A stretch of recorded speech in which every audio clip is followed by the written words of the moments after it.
We tell stories about things we see that evoke emotion out there. But we don't ever look at the things of, well, who jumped in to make those emotions happen?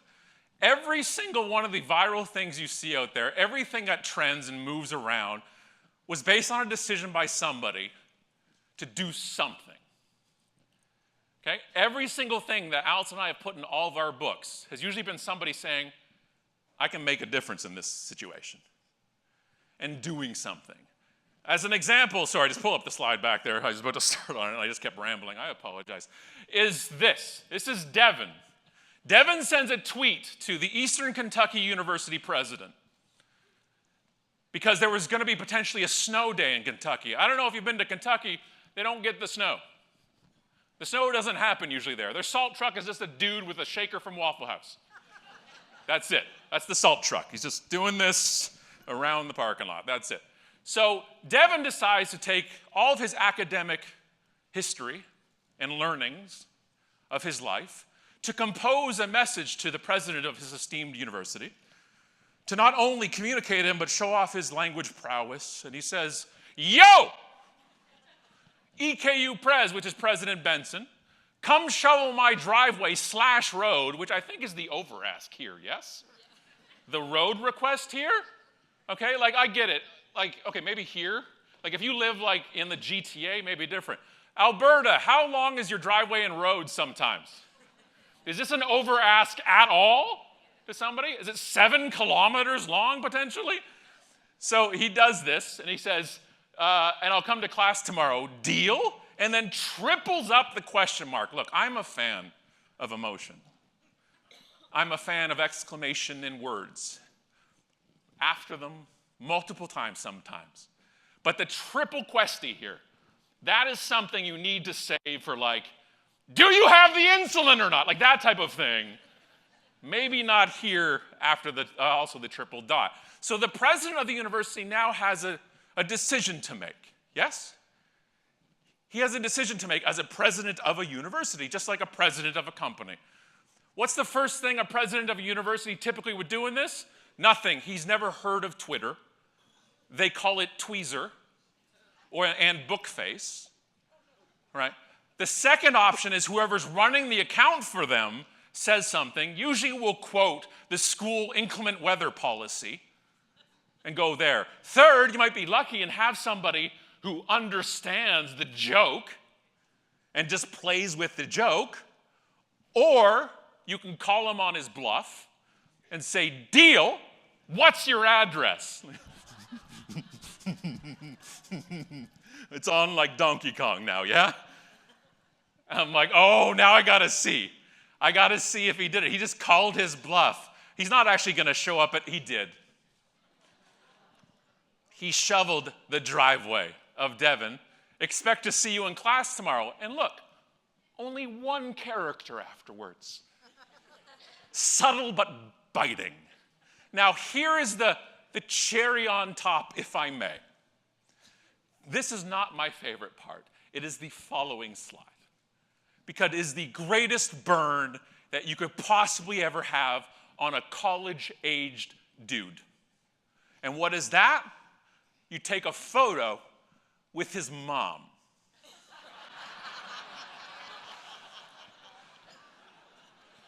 Now, Alice and I researched this. There's 876 different ways to hold a dog in a photo. This is one of them. However, this might be the worst way. It's uncomfortable for us right now, yes? Obviously, the dog is in distress. The dog is triple question marking right now.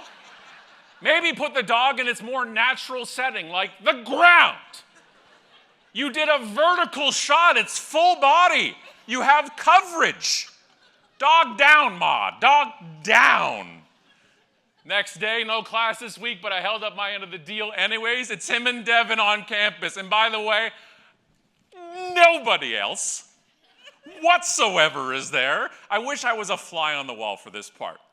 I wish I was there and they're like, what's up, everybody? Ready? Cheese? All right, awesome. Hey, man, can you give me a ride home? I don't There's nothing happening on campus now. I don't know what to do. Devin finally says, I will literally never complain about going to class again.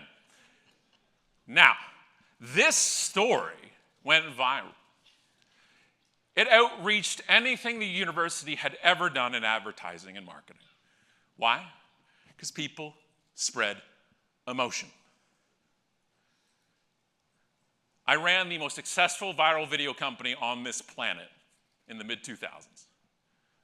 We made those flash motivational videos, if you ever saw them. TheTimeMovie.com, TheDashMovie.com. Cheesy music, royalty stock photos, and the words came on. If you saw those, I apologize. They worked really well. People loved them. The only thing we learned from 67 client activations in that time, in viral marketing and word of mouth, was doing things worth talking about. That's it. When you evoke emotion, people spread emotion. Now, when I say doing things worth talking about, we think that's positive. It's not. It's whatever emotion's been evoked. So if somebody gets a bad review somewhere, you've evoked the emotion. But I mean evoke. Nobody spreads, Nobody reads a real estate newsletter that's okay and goes, you gotta read Jeff's November real estate update. It's fairly mediocre. But I like his use of ellipses, so check it out. Right? You don't share that. Think of the last piece of content you shared professionally with other people in real estate or yourself somewhere else. Usually it was, oh, this is good. Or, oh, this will make me look good if I share it as well. Both, possibly. But that's the point. We only share it. So then how do you get me, Scott, to talk about you as a realtor or something? Because there's a well-known fact in Canada about me. Two things. One, I have a man bun. Two, I hate realtors. Not you. Everybody outside of this room. But I don't hate realtors. I despise so much of realtor marketing. And one of the biggest reasons I hate it is because a lot of people in the industry, I'm not talking about you, I don't know you, but a lot of people in the industry use community as a leverage, not as a verb. A realtor that is community focused is one who is involved in the community. That's it to me. People use that word and say that word, but could not care less about the people and the community itself. The community is a verb. Realtors are the ones who I like. I also love, every realtor's fine. But if you're going to advertise that you are the Oakville community, I want to see you at the events.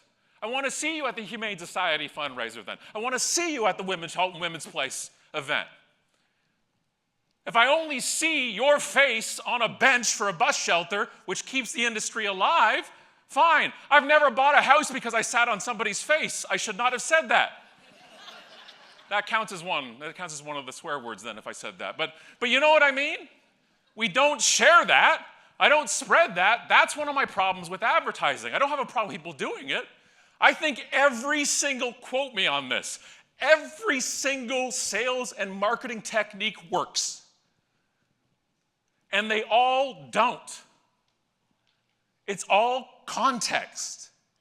Direct mail, skywriting, newsletters, beating somebody with a shoe in the face can work to have them buy something. Anything can. And if somebody ever gets in front of you and says, this is dead, now use this, they're probably selling the this.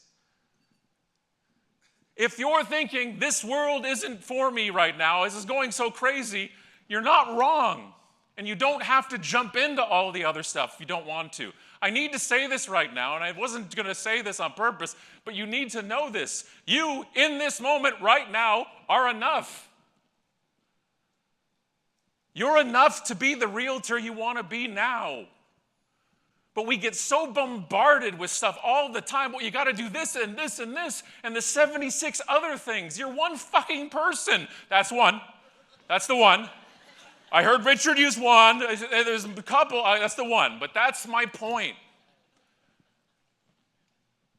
You don't need artificial intelligence to do great at real estate. You need actual intelligence.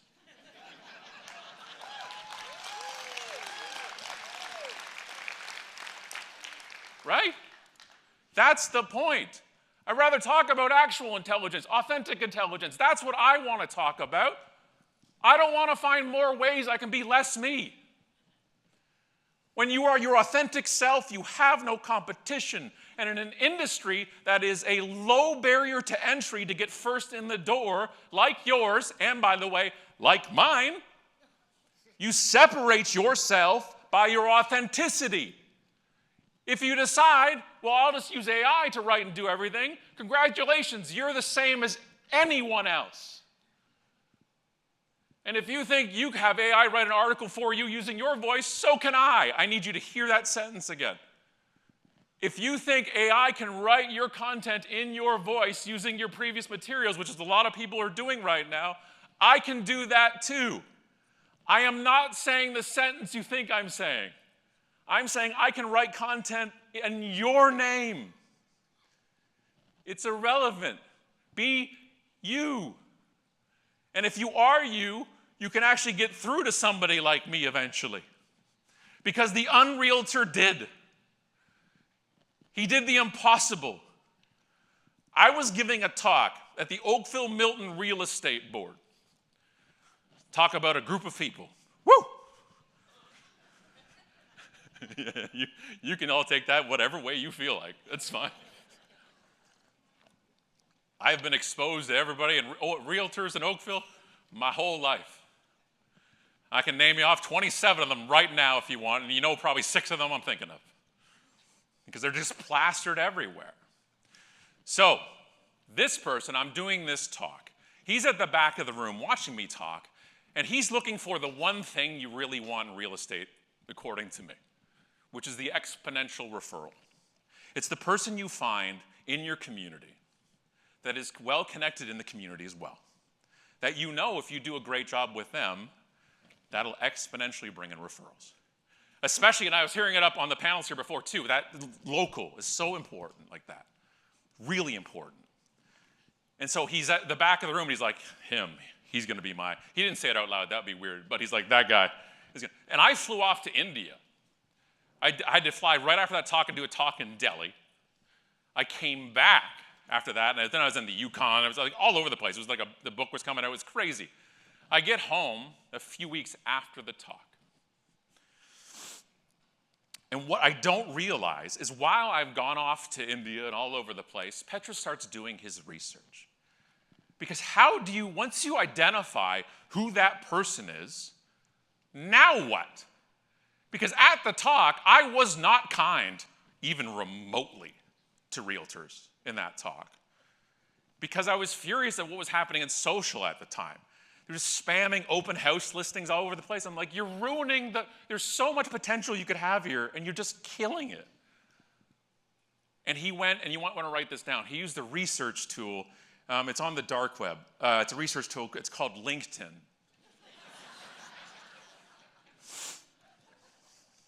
And he went to this LinkedIn place and saw that I freely talk about everything I do. And he saw that Allison and I had 2 podcasts we were doing at the time. One was called the Unpodcast, the business show for the fed up, which is just Allison and I ranting about terrible business. There'll never be a lack of content for it. And the other show was the Vegas 30. The Vegas 30 was for Alice and I talking about Vegas. We loved Vegas. We got married at the drive-through chapel at 11:08 in the morning. It was the best. We were the first. They had to unlock the window. It's like getting early to Arby's. You know you're getting the good stuff, right? You know you're getting the good stuff.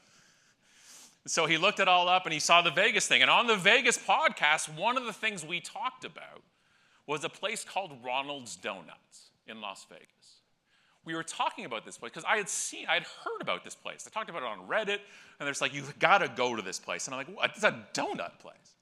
And I went on Yelp, and it had 242 reviews, and like real close to full 5 stars, like, 4.8, 4.9. And then the second closest donut shop in Vegas was Krispy Kreme with 7 reviews.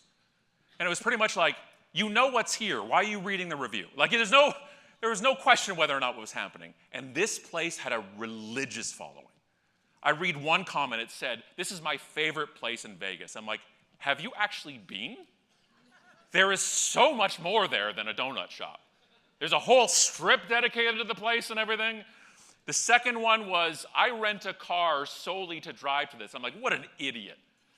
The whole city is built on cabs. Anyway, so Alice and I rented a car, and we went to Ronald's, and so we drive up to Ronald's Donuts, and we pull up, and it's like this seedy strip mall. That's redundant. It's a strip mall, you know, and you kind of go up, and there's paper. And can you all give me a second? It's a photographer. Give me 1 second. Good to see. Oh, hang on 1 second. I'm thinking. Okay, good. Thanks. All right, great.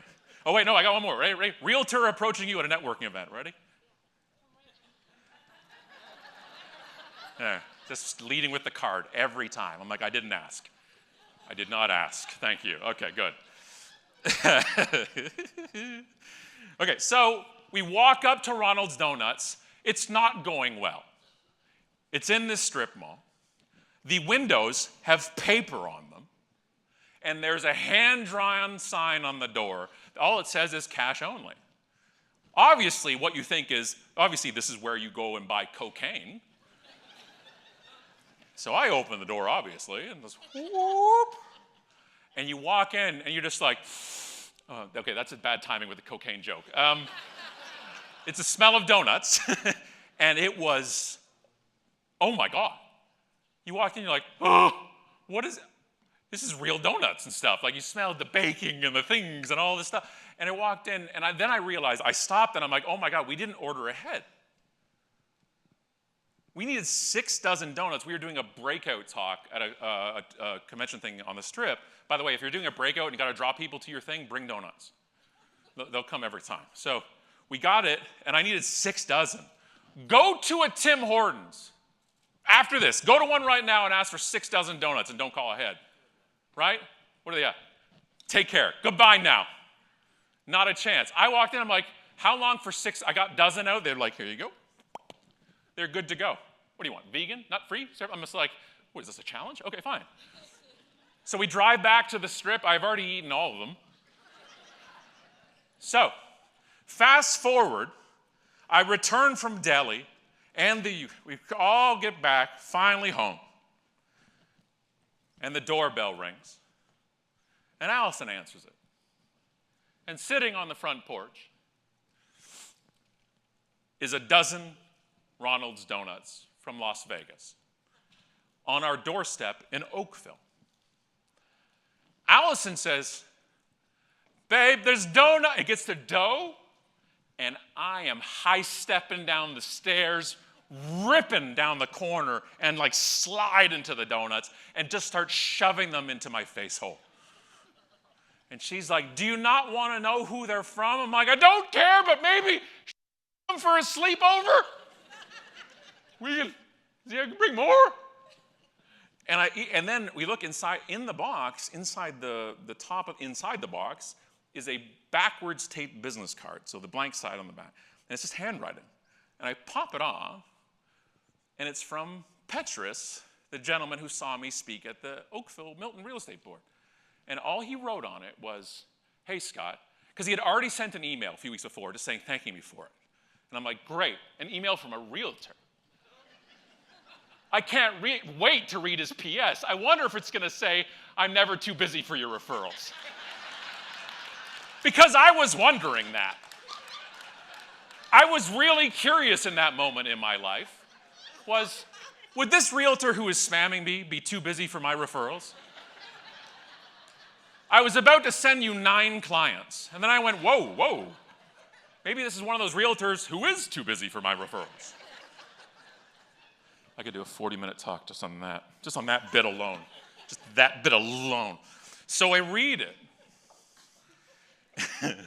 And it says, Scott, thank you again for your talk at the OM, the acronym for the talk. I learned so much. Thank you, Petrus.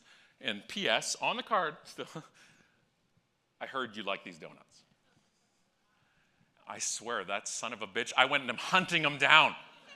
I am now publicly looking for a realtor in all caps on Twitter. At the time, I am the #1 Canadian on Twitter. I am number 3 in North America. You know who number 4 was that week? Obama. I had pull. I got none now. But it was a good time back then. I am on Twitter with 140,000 followers, and at that time, that was huge. That was before the celebrities hit, and Bieber messed it up for all of us. It was actually Ashton Kutcher, I think, it started it all, but anyways.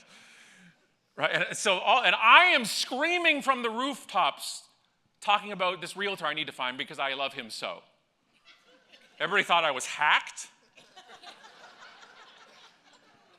And he reaches out with a DM, and he's like, hey, man, I'm glad you got the donuts. I wasn't sure if I should do it or not, and I really appreciate your talk. And I'm like, cool, man. Hey, what happens now? Because I ate them all. By the way, how did you get our address? It's a question still not answered to this day, by the way. It's how he figured out our address, but fine, it was free donuts, it was fine. Right, so, and I said, so what happens now? Like, is this now an orally agreed contract? I've eaten the product. I have now agreed to your representation. Like, was there something in there? Was there a contract in the eclair I wasn't looking at on edible paper? And he's like, oh, God, no. No. I don't want you to buy a house. I'm like, are you saying I can't buy a house? I'll buy 2. Well, tell me when I can and can't buy a house. What are you, a realtor? So he's like, no. I don't want you to sign with me. This is not a trick. I learned a lot from your talk. Thank you. And I'm like, yeah, I know you know. And what he doesn't know at that time was Allison and I were heading into the studio to record our podcast. We do it once a month because I was on the road so much. We do it once a month. We do a month of episodes. See the pink box in the background? Guess who we talked about on the show that day for 4 weeks in that month of shows? Was Petrus the Donut Man. So he doesn't show up the next day and is like, all right, now, sign on the dotted line. All he does is put us on his VIP list. And just drip. Not obnoxious. Doesn't go full realtor. Drip. A little bit here. Here's a glossy magazine, Scott, but it's mostly architecture focused. Not just the houses that are sold. I'm like, I like this. This is fancy and glossy. Didn't mail it to us, though. Was dropped off at our front door in a black glossy bag. Didn't make me walk to our community mailbox. You got one of those in your community? Yeah, you got to put on pants now to get your mail. I'm sorry. We do now, after the court case I had and everything else. Apparently your robe is in streetwear attire. It gets a little gusty in the fall in Oakville, and well, you put the community mailbox in, I didn't. I used to be able to just go like this. Bring my hand back in. You had no idea what was happening here. Well, now you all get to see. That's how this works. So he drips it. That's it. A year later, Allison and I, so we have 5 kids combined.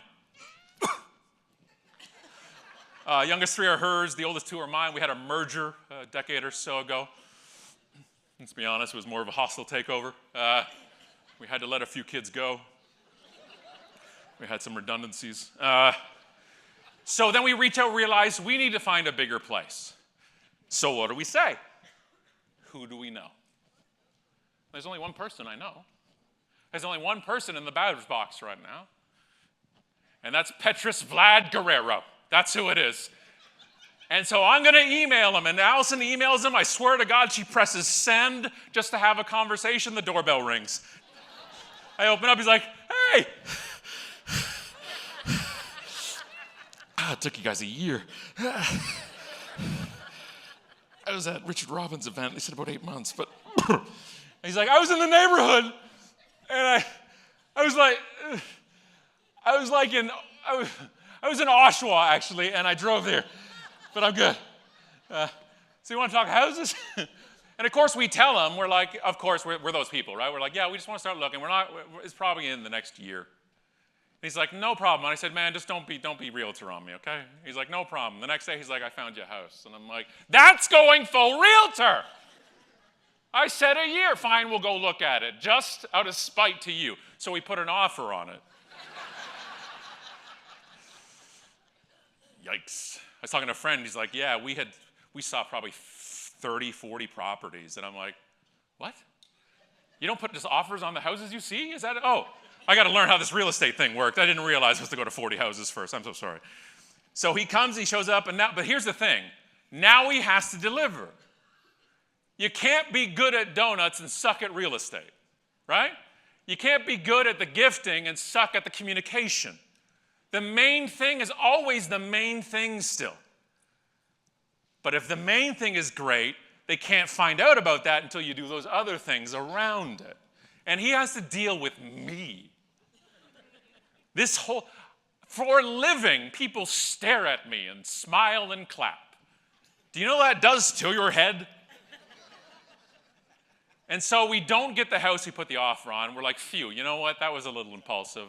That was a little silly of us. Let's wait and be smart. So the next day, he's like, I got another house. And I'm like, we're not doing this again. And Allison's like, I got you, baby. Because she'll take care of things because I just get angry.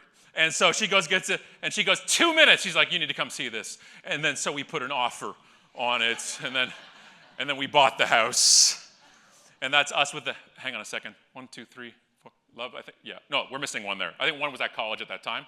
So when you have 5, you're always inventorying. You're always doing, right? As you're always taking attendance every single time. But this was the point.